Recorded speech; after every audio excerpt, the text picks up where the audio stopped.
So some of you guys have probably just clicked on our video purely to come here and comment that we're totally crazy because hiking, by definition, is free. Okay, that's totally true. You can actually just walk out your door, climb up a hill, you've gone hiking. It's free. But in reality, what we all know as hikers is that the more you hike, the further you want to go to do your hikes, the more expensive it gets. And to be honest, we have totally felt that pain in our wallets over the past several years doing all the hiking that we do. Yeah, and actually what brought us to doing this video was comments that people have left on our channel saying, oh yeah, whatever, you guys must have a trust fund. And we're like, no, we really don't. That'd be nice. We both grew up lower middle class, we both have full-time jobs, but it highlighted for us that people think, oh my God, these hiking trips must be really, really expensive. And in fact, we've done a lot of things over the years to learn to control the cost of these, and that's what we'd like to share with you. Yeah, so we thought it would be interesting just to break down all of the costs of hiking that we've experienced so far, whether it's gear, travel, even some of the costs that a lot of people might not even think about in general. And then we wanted to share with you guys our tips to try to keep those costs as low as possible. All right, so the first major expense when it comes to hiking is traveling to and from your hiking destination. So for most of us, these costs are going to come in the form of gas. So let's just take our most recent trip. Last weekend, we were in Yosemite. For us, getting from LA to Yosemite is about 315 miles. Now, gas prices currently in LA they're like over $4.60 right now, which is crazy. And our SUV gets about 21 miles per gallon. So round trip for just that one weekend, we spent at least $140 on gas alone. Now, obviously not every weekend we're going that far. Some weekends, if we just go out to our local San Gabriel Mountains, we're driving a couple of hours, but sometimes we're driving really far. Like sometimes we'll go all the way to Zion or Grand Canyon. So we're kind of averaging this out to $140 a weekend, which if you add that up and do that every single weekend, that's over $7,000 a year just in gas. You guys, we freaked out when we did these numbers. It's frightening. I checked our credit cards just to make sure. We have indeed spent more than $7,000 on gas just traveling to our hikes over the last year. Wow. But it could have been a lot worse than that, quite honestly, Yeah. given how much we do. And so some of the things we do to mitigate costs, number one, of course, just stay local. Most of our hikes have been really pretty close to LA. Maybe 2 hours away, 3 hours away, something like that. We of course have some bigger ones, but the closer you stay, the less it costs. Number two is carpooling. Now, we are fortunate in that we have a built-in carpool. The two of us both earn a good income, and so really it's $3,500 a person as opposed to $7,000 a person. But if you're doing it on your own, oh my gosh, having just even one hiking partner cuts those costs in half. Sometimes we'll do a trip with these friends of ours, and then there's four of us, and then it's really, really a lot cheaper. Yeah, it's really nice. Everybody takes turns putting in gas or whatever. We love that. Yeah, that's the best. That's the best way to cut it down, for sure. And then another really great way that we found to cut costs of gas is combining a hiking trip with another trip that you have to take anyway. A great example of that is the one we did a few weeks ago at the Grand Canyon, where Elise had to be a bridesmaid in a wedding. There was no way we were getting out of that thing. And we had wanted to do Grand Canyon much earlier in the year, but we knew we had to go to Arizona for this wedding.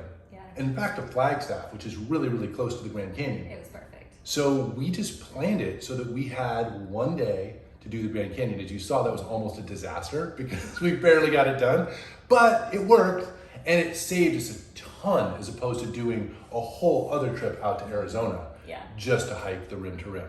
So that's a really good strategy, is planning your hikes around wherever you have to go, whether it's personal, going and visiting the parents for Thanksgiving, a business trip, a wedding, whatever it might be. Find out what the great hike is there and do it. You might be exhausted for whatever like family obligation you got going on, but it's totally worth it. We were completely fried at that wedding, but it really was worth it. Yeah. Okay, so second biggest hiking expense is accommodations, and this is for trips where you're staying overnight somewhere. So if we were to just take our recent Yosemite trip again as an example, We checked the prices online. So to stay in Yosemite National Park, you'll get charged upwards of $500 a night. That is not happening, you guys. No way. So if you were to check outside of the park, just any sort of local motel, it would average about $150 a night if you book ahead of time. Now, one of our tips to keeping costs low, if you do want to stay in a motel or a hotel, is to book last minute. So we've gotten our prices down sometimes as low as $55 a night at like a random Motel 6, just because they try to fill up the rooms last minute. So that's a really good tip to try. But if you wait last minute, you might be out of luck because all the rooms might be booked. But that's where our other tip comes in, which is just have a bed in your SUV. Yeah. A lot of times we will just sleep in the SUV just to avoid having to pay for a hotel, but we're not doing that when we have a 26-mile Supperfest the next day. If we can have a real bed to sleep in, we like to do that just because we want to get a good sleep if we're really going to be suffering. However, we've definitely tried in various places to do a last minute booking, not found it, or it's been really inconvenient or something. And in those cases, yeah, we just sleep in the SUV anyway. Yeah, we kind of have a rule that we won't spend more than $100 a night on a motel. Less than 100 seems kind of reasonable, but otherwise we'll just sleep in the car and it's fine. Yep, no matter what. And then our last tip when it comes to accommodations is obviously, so if you're carpooling with other people, get an Airbnb and split it. So I checked Yosemite and they have like these awesome 2-bedroom Airbnbs just outside the park for like $135 a night. If you split that with another couple, you're following our less than $100 rule per night. It's awesome. Oh yeah, and we've done some great Airbnbs. Remember when we did Whitney a few years ago? Yeah. We had about 8 people in an Airbnb that time. That's awesome. And it was really affordable and beautiful. Yeah. Yeah, Airbnbs work great, but you do need to get some other hiking partners in on that one. We also go to a lot of national parks every year, and quick little tip, every national park will charge a weekly entrance fee. Just get the annual pass. It's not too expensive and it pays for itself in a couple of trips and it's so worth it.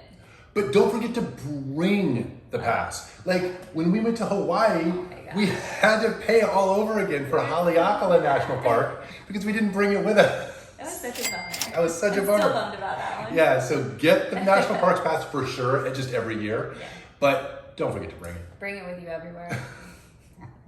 So the next big category of expense is gear. And this is definitely the most variable category of expenses just because all you really need is a good, reliable, sturdy pair of hiking boots. But what we've definitely learned is that the more you get into hiking, the more technical of climbs that you want to do, the more gear you need. And those costs add up. So I mean, we've had to invest in approach shoes, ice axes, crampons, the works. Winter gear kills you. Oh my gosh. Winter gear is really expensive. Yeah.